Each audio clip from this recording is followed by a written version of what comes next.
What's one subtle sign of low intelligence? Story 1. This scene from Ted Lasso sums it up perfectly for me. Guys have underestimated me my entire life, and for years I never understood why. It used to really bother me. Then one day I was driving my little boy to school and I saw a quote by Walt Whitman. It was painted on the wall there and it said, "Be curious, not judgmental." I like that. Ted throws a dart. So, I get back in my car and I'm driving to work and all of a sudden it hits me. All them fellas that used to belittle me, not a single one of them was curious. You know, they thought they had everything all figured out, so they judged everything and they judged everyone. And I realized that their underestimating me, who I was, had nothing to do with it. Because if they were curious, they would have asked questions. Questions like, "Have you played a lot of darts, Ted?" Ted throws another dart. Story 2. I do not allow Facebook Meta or any other Facebook Meta-related person to use my photos, information, messages, both in the past and in the future. This statement, I inform Facebook Meta that it is strictly prohibited to disclose, copy, distribute, or take any other action against me based on this account and/or its contents. This account content is private and confidential information. Violation of my personal life may be punished by law. Story 3. Being overly trusting. Most of the responses in this thread are approaching the question as if low intelligence is a moral failing. But I've known some very kind and genuine people who aren't very intelligent. People with low intelligence often don't read situations or people well and have a childlike trust in everyone they meet. Story 4. While on a hiking trip, another hiker gave me an MRE, which for anyone unfamiliar is a prepackaged meal used by the military. The MRE comes with a papery, hot pocket-like wrapper that you place around the meal's packaging to heat it up. And while reading the instructions, I was like, interesting. I wonder how it works. And then the guy that gave it to me repeated the instructions to me. It didn't cross his mind that I was curious about how the heating technology itself worked. I started noticing this approach to curiosity and knowledge all the time.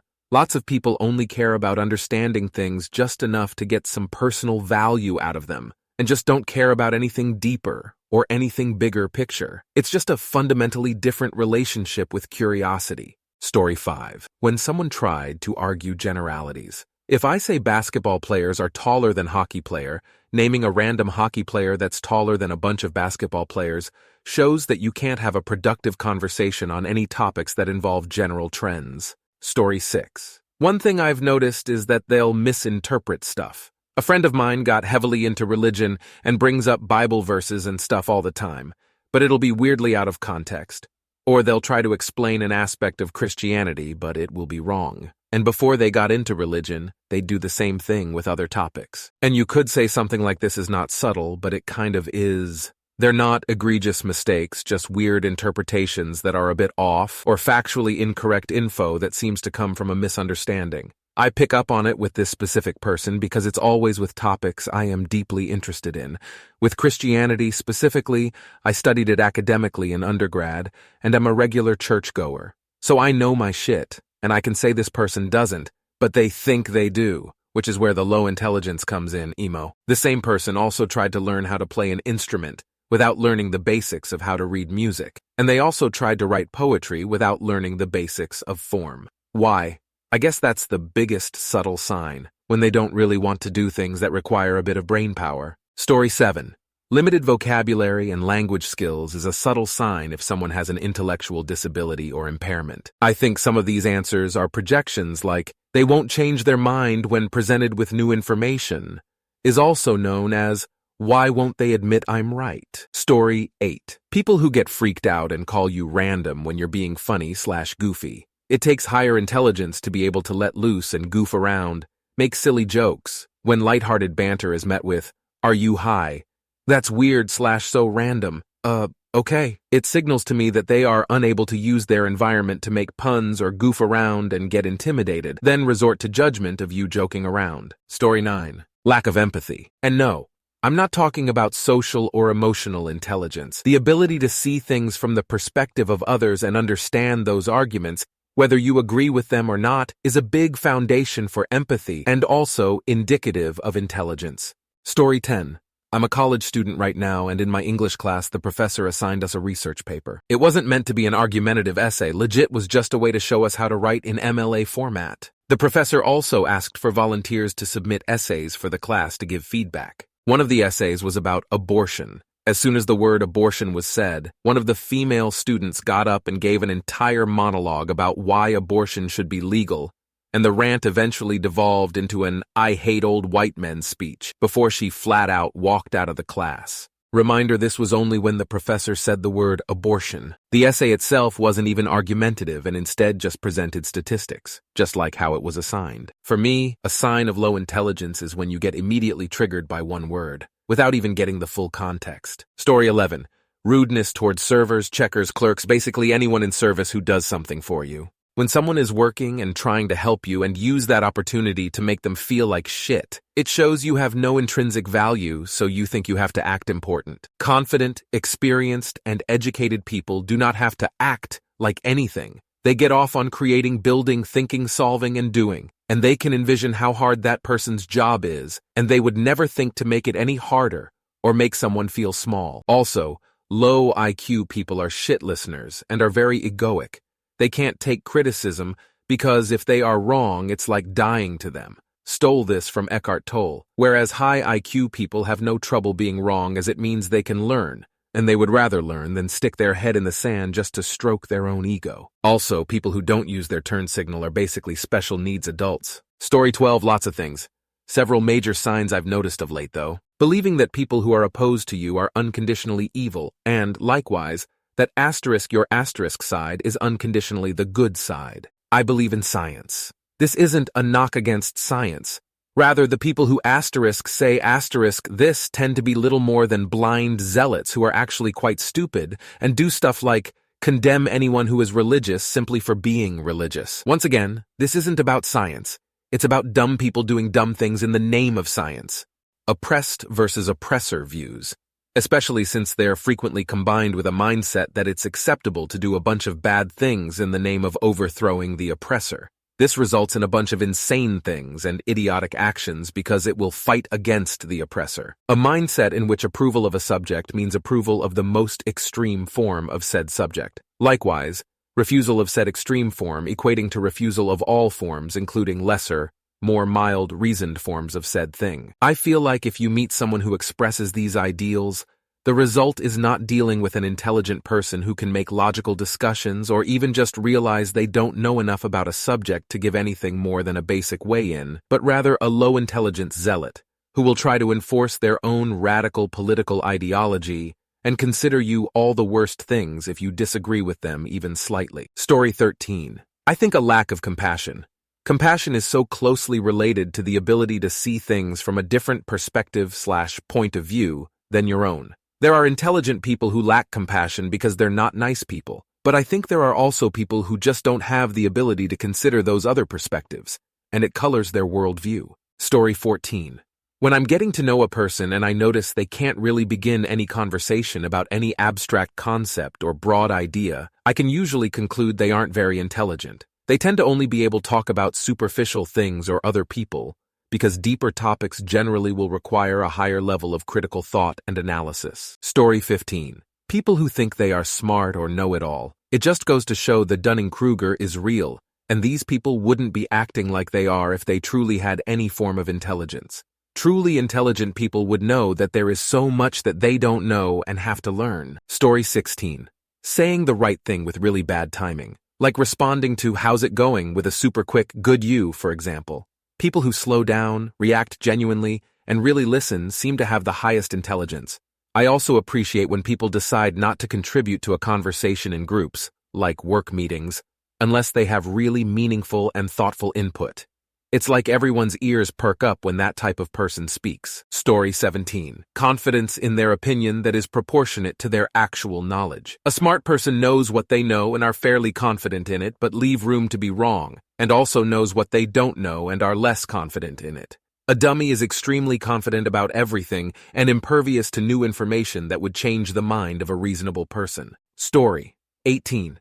Most of the people I've met with low intelligence are also absolutely doggedly persistent, because they have to be. They can't rely on rapidly coming to a complete conclusion, and they're usually very aware of this. This has been their entire life. They've had to learn persistence. It's the difference between success and failure, or often success and ridicule. Because I've also noticed a very high sensitivity to failure and an automatic tendency to connect task failure to personal failure. If they muck up a task, it's not because they just screwed it up or did it wrong, it's because they are a screw-up. They always do it wrong. You can practically hear the decades of abuse, some subtle and some shrieking, behind every self-recrimination. Story 19. Lazily using words like empath for themselves or narcissist for others. This shows a lack of self-reflection and ability for nuanced thinking. Sharing an article from 2 years ago thinking it's breaking news, or posting media from well-known satire sites unironically. Irrational anger towards anything academic or educational. I've noticed a lot of less educated people generalize people with degrees as snobs and disregard experts entirely. A healthy level of skepticism is fine, but this can easily get taken to the extreme for emotional reasons. Story 20. Cognitive dissonance. I tend to find people who cannot accept new information just rely on ignoring contradictory evidence to their beliefs. I think it's their brain's coping strategy when they get out of their depth on a topic. Smart, normal people will either argue it out still or accept the new information is true. Low intelligence people kinda just ignore what you have said and eyes glaze over. Story 21. I actually know someone who has a very low IQ. I think it's unfair to say they don't ask questions because they do. This girl is adorable because she just admits she has a low IQ. When I use a difficult word, she looks at me funny and says, "I don't understand you. Try again." She can't understand long sentences in text either. When I break them up into shorter chunks, she does. She has mastered the craft of masking and blending in, has a lot of ways to hide she has a low IQ, so much so that I never even knew. She told me later on and I was dumbfounded. She's actually very smart emotionally, though. She is also very empathetic. If I ever have emotional problems, I can go to her and know that I'll have a good shoulder to cry on. Story 22. They resent successful and self-made wealthy people instead of aspiring to acquire the same success and wealth. They say, why do they get to have what they have? Instead of asking, hey, if we both started from the same similar circumstances, what could I do to achieve the same success? Story 23. The idea that my worldview is the only valid one is a modern, easy example. A remotely intelligent person is able to at least entertain the concept that others may view the world through a lens which differs from their own, even if disagreeable. Some neurological conditions or psychological ailments can make this difficult for some, but I mean in the grand scheme of things. Story 24. When it seems that their approach to life treats it as more of a hobby of trying to do things correctly, based on their own or someone else's opinions of correctness, rather than actively trying to expand their own horizons to make discoveries of their own, by utilizing learning, by forming their own understandings based on what they learn, and by using creativity to apply knowledge. The subtle way this shows up is seemingly only to be able to understand ideas as wrong or right. They have great difficulty understanding, enjoying, appreciating, or seeing the value of shades of gray. Story 25. Anger. I don't mean occasional anger, I mean people who are just angry all the time. I know this is probably more a mental health issue than intelligence related, but I feel like the angriest people in my life have tended to be the least intelligent. It can be hard having a conversation with them because their logic is always trying to assume the worst about every situation regardless of the facts. This is just my general experience though. I don't know if there is a correlation. Story 26. Ways of not knowing. Selective observation, only valuing information that supports your confirmation bias. Casual observation, associating results from one scenario to anything else that vaguely relates. Authority/tradition, accepting facts and beliefs purely because that's what your parents taught you or society promotes. Story 27.